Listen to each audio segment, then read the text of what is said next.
Now, you're very welcome along to this evening's football show. We are busy tonight and we're going to start with a very familiar voice and face. I'm delighted to say the man who you'll know from 5 Live, from Match of the Day 2, from the NFL coverage, the excellent NFL coverage on BBC as well, from The Athletic, and probably by the looks of things, 15 other jobs I'm not counting as well. Mark Chapman, it's great to have you on. He suggests that I basically just tart myself out to any employer that will have me. They are your words. I would never. Yeah. So, look, usually I think we've always said, geez, we should try and get Mark Chapman on because given Match of the Day, you're a very familiar face and voice to us over here. But in the main, you're also a pretty busy man until now, I reckon. Well, and often I think, have you not often tried to get me on a Monday when we are probably direct rivals or direct competition with the Monday Night Club? So it's always been slightly difficult to talk to you guys. Kevin Kilban would often say they'd love to talk to you, and it's like, well, we're on air at the same time on a Monday, so it makes it slightly more difficult. But fortunately or unfortunately, because of the current circumstances, we've managed to make it work. Has your workload kind of grinded to something of a halt, or what are you doing at the moment? The only thing that's ground to a halt is Match of the Day 2, really. But virtually everything else has stayed not as is, but there is still sort of material that we can use and work with and people that we can talk to. And I'm sure you're finding the same thing, really. Radio in particular has been very, very good at adapting to what is going on. And just like we're having this conversation now on Zoom, it's actually, in a bizarre way, opened up a whole new range of possibilities that probably a lot of us weren't expecting. Have you found it odd, disconcerting, strange to be talking about matters football in the midst of all this? Are you talking lots about COVID-19 as well? What kind of stuff are you talking about? No, I think... I mean, virtually every show that I do, you sort of find that balance between saying, look, there's more important things going on in the world, obviously, but we will talk about how COVID-19 is affecting the sport world, but we will also try and provide some entertainment at the same time. And I think for the majority of people who've been listening, certainly on the feedback I've been getting, but also my own personal view is you can be worried about the situation. You can be worried that, my mum and dad in their 70s, I can, make sure that they aren't going out and they do self-isolate in the same way that we are doing here, actually. But that doesn't mean that is my only focus of attention. I still want to watch the Test on Amazon or some nostalgic football or NFL programs or whatever it may be. I think, as long as you recognize that your audience have the capacity to think about more than one thing at once, you can find the right tone and the right programming. So you've been doing this being media for a very long time, and I make it you're at 5 Live about 10 years. Match of the Day since 2013, Match of the Day 2, that is obviously, NFL show since 2015. All, it seems, going incredibly well. And that's a nice amount of time at each, in that there's probably still a freshness and an enjoyment to them. But you must feel a sense of ownership and comfort as well. I mean, nothing is as nice, I'm sure, as it looks from afar, but you look to have a hell of a career going. Yeah, I mean, I don't think I ever signed for more than a 3-year deal at any one time. And you're always conscious that, this industry can very quickly, with a change of management or a change of direction or a change of one person, can quickly go in a very different direction, depending on whether people want you or not.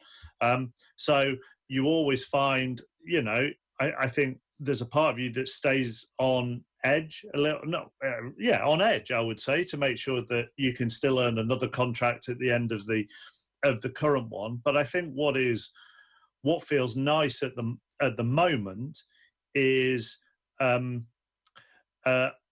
can be very comfortable being myself on air. And I always think that's really interesting. I've said this a few times to students and various other interviews, that being yourself on air is not very easy when you start out, because people are looking for you to fail or trip up or not like you or whatever it may be. Only once you've done it for a period of time and have that confidence in your own abilities, and hopefully have enough people back you, whether that be watching or listening or your bosses, then you can relax a little bit and let more of you come into it. I mean, I think if you were to go back, not that I've any reason why you would do this, but if you were to watch the first 2 years of Match of the Day 2, they'd be very different to what they are now. If you were to watch the first 18 months of the NFL show, they'd be very different to what they are now for a variety of reasons, partly because I grow into it and become more and more relaxed, and partly your relationship with all your pundits and your guests becomes different as well. Yeah, and that latter point, that's a lovely spot when you start to hit that and the chemistry is good and you trust each other. But I think it's totally understandable, especially if you're talking about a show the size of Match of the Day 2, to not try to be the coolest kid in class on your first show. Like, there's an element of saying, look, I'm going to be completely inoffensive here at the start and respect this thing which is bigger than me. It couldn't be the Mark Chapman show to start with. No, and I still don't want it to be the Mark Chapman show. And in fact, I don't want anything that I do to be the Mark Chapman show, really, because, you know, my view of a sports presenter is always to get the best out of the people that you're working with and the best out of your pundits, whether that be, you know, OC and Jason or Ian and Alan or Tuffers and Vaughan or whoever it may be. You know, that's our rugby league team and Brian Noble and John Wilkin. That's the whole point of it as a sports presenter, is to get the best out of your pundits, both educationally, informatively, and also to hopefully relax them enough to know that they can have some fun with it as well. Because, you know, blimey, it's sport. It's meant to be fun. Yeah. We had Mark Lawrenson on recently, and he was chatting about various people he's worked with, and he was very interesting on John Motson, who he said was a nightmare before kickoff. I mean, unapproachable. So some combustible mix of nerves and stress, and I'm in my own zone here. And, you know, Lawrenson was saying 10 minutes before kickoff was about when he went up to the gantry. So how are you? Because it's pressure, it's there are nerves for sure, there's spotlight. Once you come on, you're incredibly relaxed and at home and yourself. But sometimes the process to get there is not always straightforward behind the scenes. No, it's not. But I suppose there are a couple of times when I probably feel at my most, not necessarily nervous, but I suppose full of concentration and taking myself off a little bit to make sure that I get it right. One is the FA Cup draws, because they are just certainly the early rounds when we go out to a non-league club in the 9th tier, and when you do the first round, you've probably got about 12 or 15 people to interview pre-draw, post-draw. It's a long draw as well. That takes quite a long time for me to get my head around, and there are lots of and it's brilliant, and there's so much excitement and so much pride at all these clubs that the FA Cup draw rolls into town, which is all great. And you want to meet people and talk to people, have a chat with people, but also you need to give yourself 15 minutes just to get your head around it before you actually go on air. So I always find those are probably the ones where I'm most on edge and coiled and ready to go. And then the other ones are the ones where if something very serious has happened, if there's been a death, if there's been a serious story, serious accident, whatever it may be, serious injury, I want to make sure always with that every word and every ounce of the whole show captures the right mood for that moment, so that the tone is right, the guests are comfortable if they've got to say anything of it, and they're the ones where, you know, that, because you only get one shot at it, because Match of the Day 2 is live. Everything's live that I do, really, I think, apart from NFL, that isn't live, but Match of the Day 2 and all the radio, obviously, you don't want to get it wrong and disrespect the memory of someone. So they're kind of the two areas where I might go a bit motty, if you use Laura's analogy. Where are you on the spectrum then of watching yourself back and self-criticism? Do you do all that? I don't watch myself back, and Why not? because I just don't like doing it. It makes me feel really uncomfortable. I've never liked it. I've never liked watching myself back or listening back. I have very honest conversations with people I work with the pundits, with my family, to make sure that we're doing and social media can be actually quite a good barometer if you wade through some of the just generally abusive stuff, but just to make sure you're on the right track. After a match of the day too, there is various debriefs over the course of 24 hours to make sure what went right, what didn't go right, where we could improve. So I don't watch myself back just because I don't like it. It's probably been a while since you've had it, but in terms of feedback, i.e. Mark, you need to stop doing X, Y, or Z, or you need to start doing A, B, and C. What were some of the things that you might have gotten a debrief, for instance? Does anything jump to mind? The criticism tends to linger. Oh my God. I mean, how you sit is a big one, whether you sit too far back, whether you lean too far in. I mean, I still get it. I was doing a charity dinner not that long ago, and this bloke came and sat down next to me at the table, and for 20 minutes told me that I was sitting too far back. And if I sit too far back on Match of the Day 2 and lean, I'm not showing respect to the pundit. I'm thinking, well, sometimes you're told to sit back so you're not in the camera shot of the pundit and so on and so forth. But you do, and there are times when I go through a spell and think, my God, I think I've used that word every show that I've done for the past, I don't know, 3 months. So I've got to stop saying whatever that word may be. Or if you do a word, actually, that, quite often someone will point it out to you, saying, look, you're saying, interestingly too much, or listen, or whatever it may be. Yeah. So the feedback still comes, definitely. Yeah. You're a radio geek, I'm right in saying, aren't you? From a long way back as a kid, this was your thing. Yeah. From well, here's another way. See, I always thought it was about 13, and then whenever I say 13, because the fact is, I started listening to Sam and Mayo on Breakfast on Radio 1, and I always say 13, and then I've noticed people have picked out, well, you couldn't have been 13 because Mayo wasn't on Breakfast when you were 13, so you'd have to be a bit older. So maybe it was 14 or 15, I don't know. But from that time of listening to Mayo, and here in Manchester we had a Piccadilly Radio, which is a very strong Manchester radio station back then, with people like Steve Penk on it, who was huge in the Northwest, huge at Breakfast then, and on to Pete Mitchell, who sadly died recently, and lots of great Northwest presenters. Chris Evans was on Piccadilly Radio back in the day. So from my mid-teenage years, let's say, that's what I wanted to do. I wanted to be on Radio 1. Yeah. Because I read, I was going to say fantastic story. It's more a poignant one really, of the Bruno Tyson fight when you were a teenager. Oh yeah, absolutely. That was that was it was February the 25th, 1989. So I was 15. Yes, I was 15. I'd have been 16 later that year. That Saturday it was a Saturday. And my grandpa died that day, and that was the first sort of death that I had experienced in our family of a person. And he loved his boxing, and he loved listening to the radio. And I can remember that Saturday night into Sunday morning, waking up, having probably not had that much sleep through being so upset, and I was very close to him, and listening to the Bruno Tyson fight on the radio.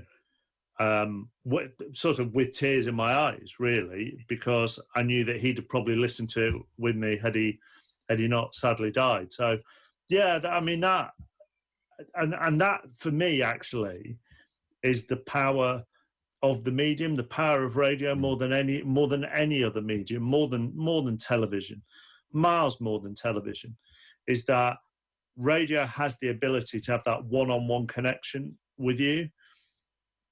And can be and we're getting texts and tweets about it at the moment. It can be a comfort, it can be a friend, it can be a celebration. It is often there with you at both the good and the bad times. Yeah, because who knows where the media is going long term in all sorts of broad ways, but you would be hopeful radio might just about hang in there, because I mean, you'd think of football commentary hasn't changed very much in about 60 years. There is a beautiful simplicity to it. And the adaptability you mentioned there, I remember listening to your piece before the Manchester United Ajax game on the back of the bombings. Fantastic intro. Yeah. You know, you love Manchester, you're from Manchester. Yeah. The night of the bombings, the radio geek in me, when I was in bed that night, I was listening to 5 Live and people calling in with their stories, what they had seen, where they were. The most phenomenal night of radio. And it still has that going for it in a way that even TV doesn't. No, absolutely, because it is simply a phone call and you are through, and it is that conversation, and you don't have to have that worry about getting the right graphic up or what you might show at the same time as you're listening to someone on the phone. And that, whilst actually visually does work to a certain extent, it also can overcomplicate things. So you've got a news presenter in the studio talking to someone on the phone, but you're also watching, a bit like we're doing now. You've got a split screen. You're sort of watching what's going on. You've got the graphics everywhere. Whereas if it is just you sitting there or lying in bed, you are listening to a one-on-one conversation between a presenter and, you know, somebody who'd experienced the arena attack and nothing else. And that is incredibly personal and incredibly haunting at the same time. And your attention is not distracted by anything else. I mean, it's interesting you mentioned that intro, because I mean, it's a small thing in actually what happened, but there's that's an example of, I don't think I've ever been as nervous on air before delivering that, because I knew because I'm a Mancunian and because I'm a known Mancunian that I wanted to say something, but I didn't want to be saying something for the sake of saying something. I also knew how difficult it was for United fans, and Manchester and United and City had done something together, which was beautiful around that time. And there were just so many things that were going through my head that I knew that I wanted to say to me, I had to say something, and then I had to make sure that I delivered it in the right tone, at the right pace, to then still give the commentators enough time to actually build up to the game. So that there is an example of when you are very nervous before doing something. Yeah. Match of the Day is a really interesting exercise in trying to manage the clock and also have some kind of interesting conversation. And I always feel you do a really good job of that, to be honest, because there are certain points you have to hit. There has to be a degree of pre-rehearsed, you do this, I'll do that about it. Yeah. And it strikes me from afar, the real skill is you're probably, as each pundit is talking, almost waiting, is there an interesting tangent in what you're saying now? Yes. Is it now? Yeah, is it now? Is it now? And the skill in TV more than radio is really, do I gamble on that tangent? That sounds good. I think there could be something there, but then I'm going to have to drop what we're planning to go in 2 minutes. And sometimes it's an open goal of a tangent, and other times you just have to trust your instinct. That is the really interesting area you get into as a broadcaster when you're juggling all those things. Yeah, absolutely. And so if you've got 3 games, for example, on a Sunday, it's very easy to go off on a tangent on the first one, because you know you've got a bit of a buffer coming up later on, and hopefully you can scramble some of the time back. It also depends who your pundits are. It depends how much you have talked, rehearsed through analysis in the build-ups going on air, and there is quite a long process of going through everything. But equally, with someone like Alan, for example, or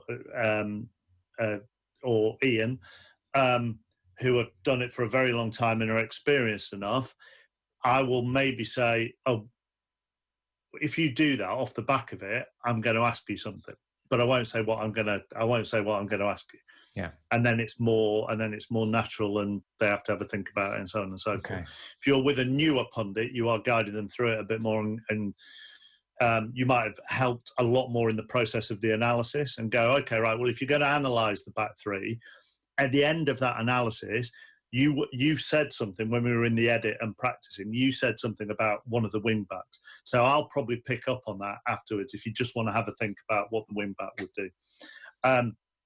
Then at the same time, you just have, you know, if you have a pundit who is liable to say something ridiculous every now and then, I will often say to them, look, if you do say something ridiculous, I will probably pick up on that just to get you to reiterate it. Otherwise, you're going to get hammered. So if you really believe it, you'll back it up. But if not, you'll go, oh, all right, maybe I went a little bit overboard there and so on and so forth. Which gives them a little bit of a get out and a safety cushion, really.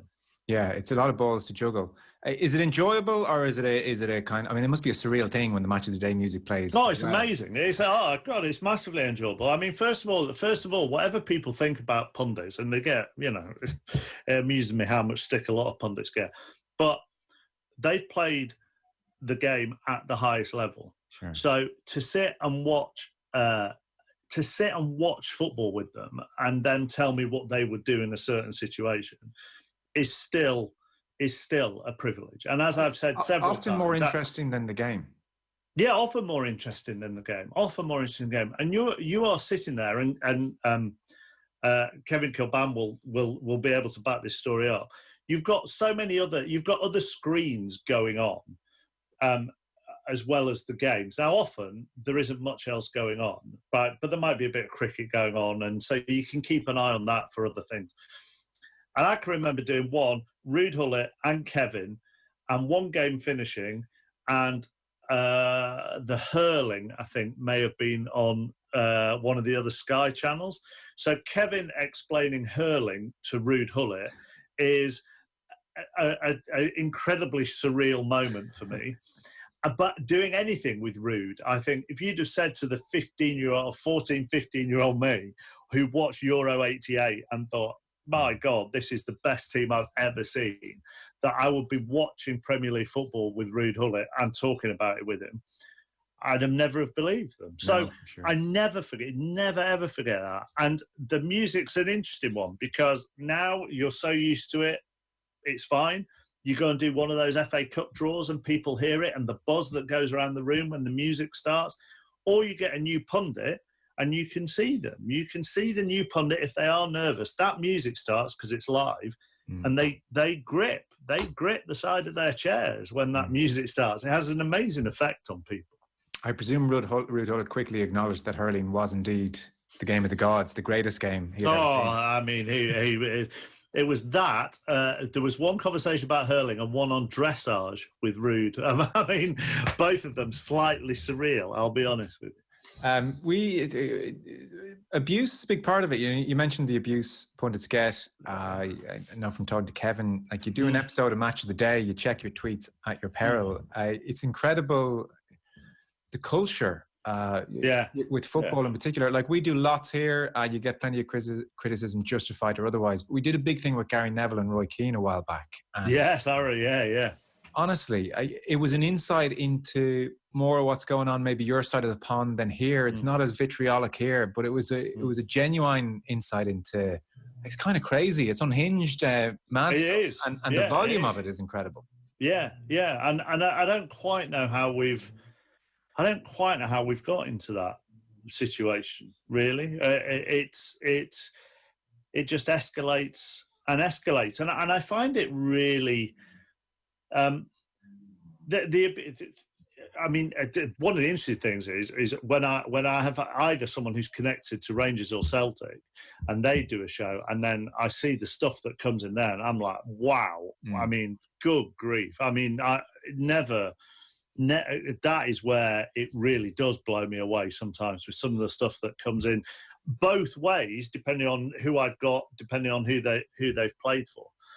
But what I find really odd at the moment is there doesn't quite often, even where the football community should be all together,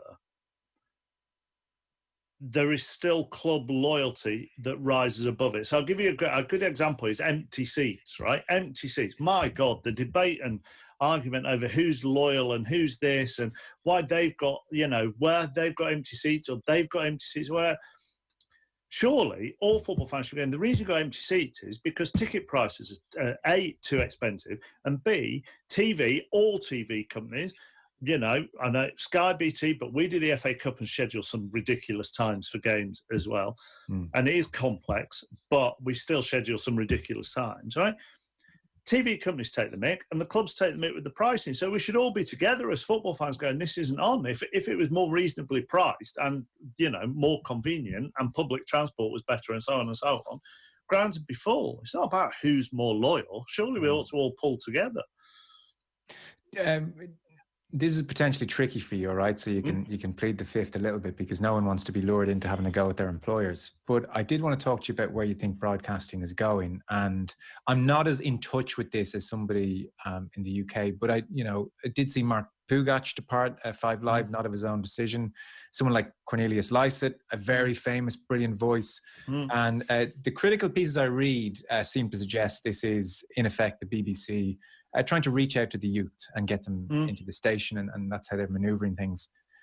Whether that's the case or not, I don't know. What I do know, though, is regardless of what age you are, whether you're 20 or whether you're 60, someone like Cornelius Lycett, the expertise, the quality of broadcasting, for me, that's not an age issue. No. I mean, I don't think 15-year-olds, when David Attenborough comes out of Glastonbury, thinks, God, he's old though. Why would I care what he said? No. And I'm not sure about the policy. So where are we going here in terms of media and how we pitch things? I don't know really. And I've got a 17-year-old boy, I've got a 12-year-old and a 6-year-old girl, and I can judge quite a lot. Not that they're right about everything, but I can judge quite a lot about how they experience media, broadcasting, whatever it may be. My view has always been people progress through the BBC as listeners or viewers at their own rate. Now, there might be somebody in a department at the BBC telling me, oh, well, the stats are showing that they're not doing that anymore and this, that and the other. But so to you, I came to Radio 1 at 15 or whatever it may be, and then you progress, and I eventually stopped working at Radio 1. I might listen to Radio 2 a little bit. I'll go to 5 Live for football comment, whatever it may be. Now, but if I wanted a bit of a laugh, in my 20s and didn't want wanted football entertainment, then I'd watch Soccer AM. Now, my personal feeling is that there is a place for people know where they can go to get certain types of content. I think with some of the things that have been going on, look, it's not for me to say. I think the interesting thing with Cornelius, who is a fantastic broadcaster, is actually how we sell that sport more. And I think this is more of an interesting debate going forward, is horse racing, golf, rugby league, any sport that isn't the Premier League, basically. How are they going to get as much coverage across a lot of media as possible? I think ITV and the racing, whoever controls the racing rights, are having a debate at the moment about whether the racing stays on ITV. Why would it not stay on ITV? But it's about how to cover all these different sports in this shadow of the Premier League behemoth. My personal view is BBC Sport and 5 Live Sport have to be more than just the Premier League. And we have to be, whilst that is the number one and drives a lot of listeners and viewers and so on and so forth, we have a responsibility to sell and make other sports popular or interesting. But those sports have a responsibility, I think, to also work with us and other broadcasters to help us in that situation. And without, patting myself on the back, the NFL have actually worked quite hard with us to make sure we grow the NFL. And we have managed to grow the interest over here, partly through Osi and Jason being sensational, but partly through the access and the material they give us. So, and also that show has a massive young audience. Well, I'm 46. Yeah. Osi's, Jason's 40 and Osi's late 30s or something like that. It's not like we're 22 and on YouTube all the time. So you can bring a young audience without in my view, without I hate the word. Well, without changing how you are. Yes. Does that make sense? No, total sense. Total sense. And it's, so much of what we instinctively think is the case, i.e., people have short attention spans. If you look at the last couple of years, as the bandwidth that the internet provides us with has expanded, people like 10-part, 2-hour true crime podcasts. They want 3-hour Joe Rogan interviews. People have attention spans. But 10 years ago, there was no way of proving that.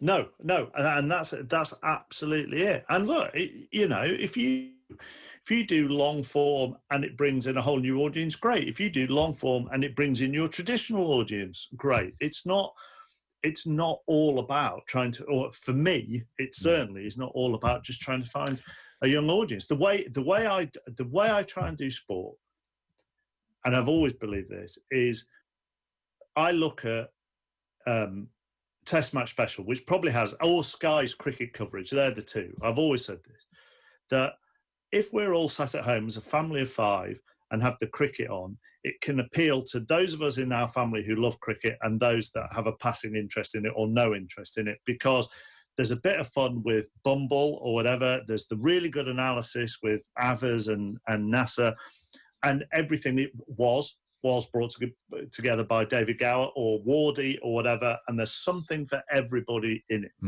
And that's the same with TMS. If you're on a 4-hour car journey, you want to know you get the cricket, you want to get the serious stuff, but you've got to have a bit of fun with it. Otherwise, you won't keep a car journey together because people will want the music on or this, that, and the other.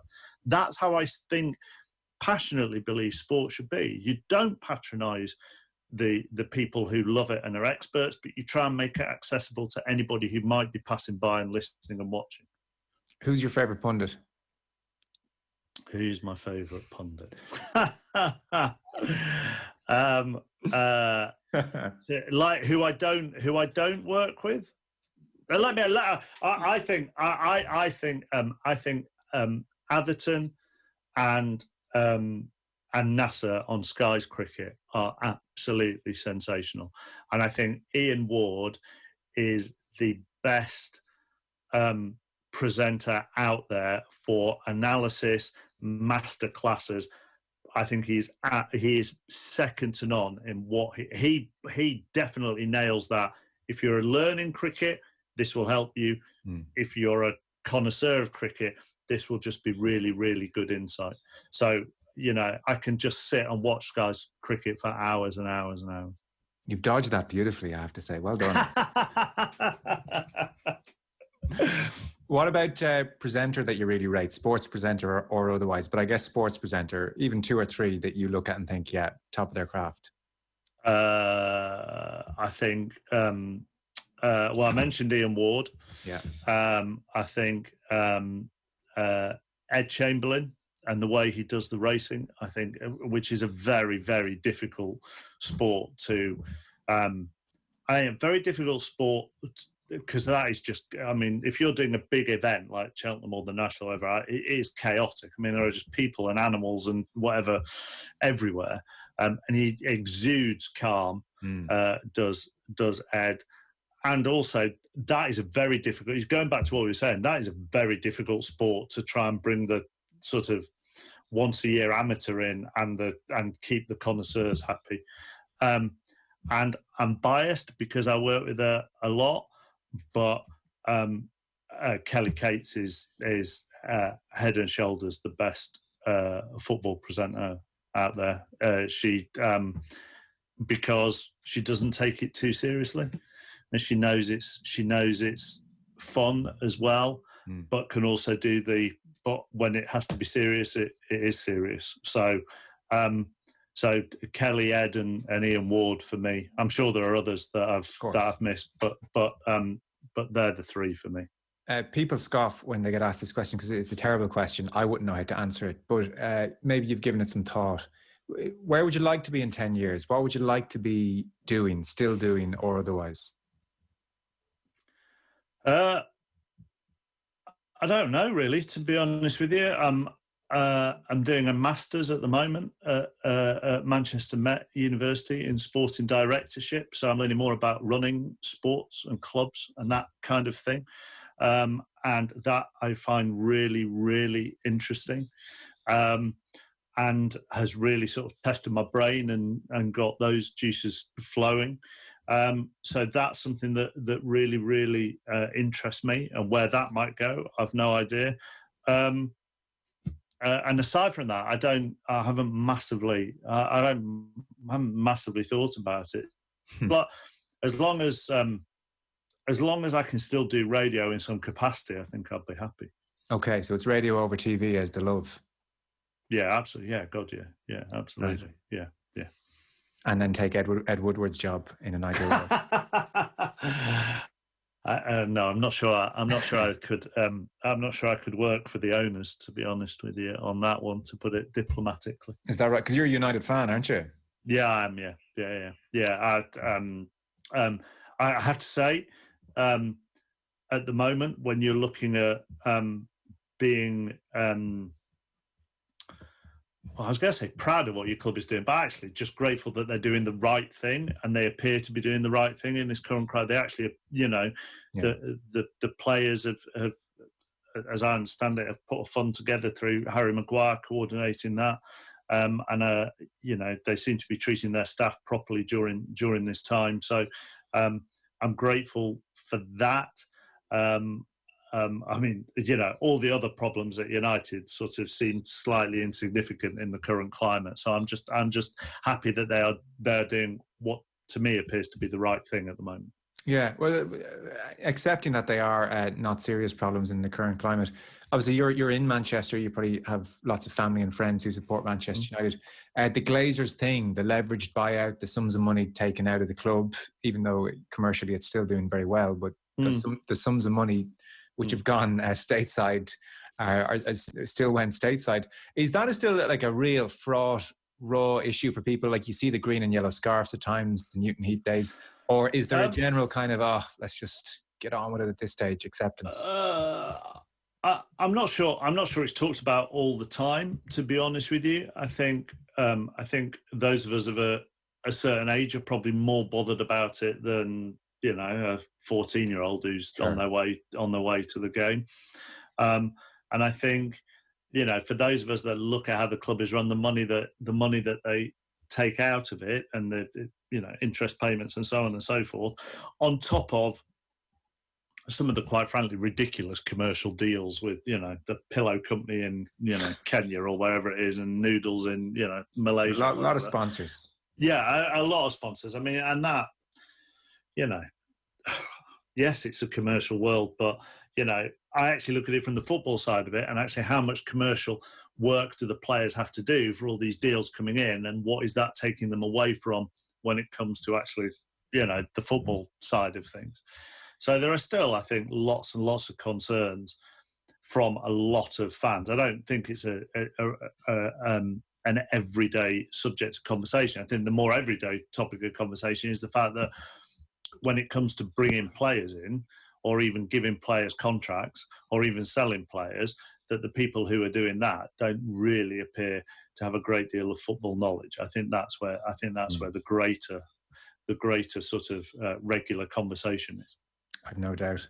Well, listen, thanks so much for your time. I certainly hope that in November you're at the Masters. I hope you're back on Match of the Day 2 very soon. Geez, I certainly hope the world is not a place where you can be at the Super Bowl again come next year. But I mean, so do I. These are incredible times. It's surreal at the moment.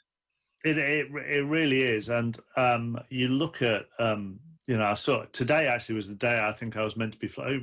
Today was the day I was meant to be flying to the Masters. And I saw yesterday, and they put it in November, and you just look at it and think, I don't know. I'm not sure. Is that feasible? Is it not? And just any kind of crowd at a sporting event, I wonder just how weird that is going to feel for the first time, because it still feels like it's going to be a long way off. Really, if anything comes back, it's going to be behind closed doors, as I see it. Yeah. So that first sporting event that you go and do, which has got people at it, I think will feel very odd. Yeah, I was saying that to someone last night. I think the behavioral economics of this whole thing, even when they loosen restrictions, will be fascinating. I have no intention of going to a crowded pub for a long time. I No, think, no. I think really, until maybe in a year's time, and it'll be a great day. I said on the show a few weeks ago, you know, on the news ticker on Sky News or BBC, equally available. But when the ticker comes up and says vaccine found, I don't think it will fully be until post that date that everybody is totally comfortable to just revert to normal. Yeah, I think you're right. I think there'll always be that sort of, suspicion's a bit of a strong word, isn't it? But wariness, wariness of even shaking hands with someone, which is ridiculous because you know, I presented from Cheltenham on Gold Cup Day and we were still shaking hands. I know we were meant to be doing this and whatever, but people were still shaking hands, and because that was a huge controversy over here, actually. Huge here. I didn't get the impression you guys were in the same space. You know, maybe your government. We weren't. We were definitely not. And I drove there on that Friday. Well, I went there on a jolly on the Tuesday, and then drove there on the Friday to present Five Live for Gold Cup. It felt and even from Tuesday to Friday, it had gone. I tell you why, because Arteta had tested positive on the Thursday, so football had gone on the Thursday. And so arriving on the Friday, I'm thinking, this is very weird. This is very odd. I'm not sure we should be here. And yet, once it starts, and once the racing starts, and once you're talking to people, it then starts to feel a bit more normal, I suppose, and you sort of forget about it for a bit. But now, wow, I do find it very odd that we were even allowed to do it. Yeah, no, it was real anger here because there were 15,000 Irish who came back and scattered to the four corners. And I don't know, there's no way of doing it, but you wouldn't like to see the numbers who came home directly affected and were indirectly affected all over the UK and Ireland, because Cheltenham officials can rest assured they'll be answering questions about this in about a year's time in a big way. Yeah, well, I think there'll be two. I think there'll be that, and how on earth Liverpool against Atletico Madrid went ahead with away fans in it at Anfield on the was that the Wednesday? Was that the Wednesday? Yeah, I think it was. I mean, the memory of Jurgen Klopp telling people to put their effing hands away. Yeah. So that was the Wednesday, and how that was. They're the two that I think, the historians will look back on and go, how on earth did you let that happen? Yeah, they're saying Atalanta Valencia was a huge issue as well. Anyway, listen, that's all for another day. Wish you well. Thanks so much for doing this. Much appreciated. I was just do it again in a year or something when the world's back to normal. Anytime. Stay in touch. Appreciate it. Thanks, Mark.